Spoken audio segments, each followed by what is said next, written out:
Ce que vous voyez actuellement, ce sont des champs qui se trouvent en haut de la colline du Trézir. Donc ces champs sont actuellement exploités. Alors on voit une partie de ce qui est en haut du Trézir.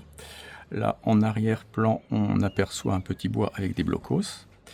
Et la particularité de cette zone, c'est que sur le plan local d'urbanisme, eh bien, elle est destinée à être construite. Ce que à Cap-Plougonvelin, nous refusons pour plusieurs raisons.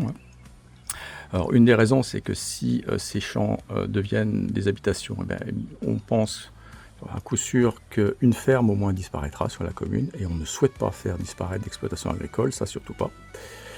Et puis l'autre raison, qui est encore plus grave, c'est que s'il y a des constructions ici, sans doute des petits immeubles, eh bien ça signifiera qu'il y a plus d'imperméabilisation et que les inondations qu'on a pu connaître il y a quelques semaines seront à la fois plus fréquentes et plus intenses. Ça, c'est inévitable. Or, il nous paraît totalement inacceptable de provoquer sciemment des catastrophes à l'avenir. Donc l'engagement de Cap-Plougonvelin sur cette partie, sur le champ qu'on voit, mais aussi qui se prolonge derrière jusqu'auprès du Goût, eh bien c'est de les sanctuariser. Voilà, c'est un engagement fort de notre équipe.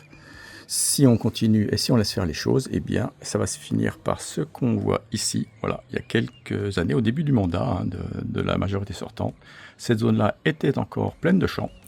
Aujourd'hui, eh bien, ce sont des petits immeubles. Alors tant mieux pour ceux qui y habitent aujourd'hui, mais ce n'est pas ce que nous voulons voir se généraliser à Plougonvelin.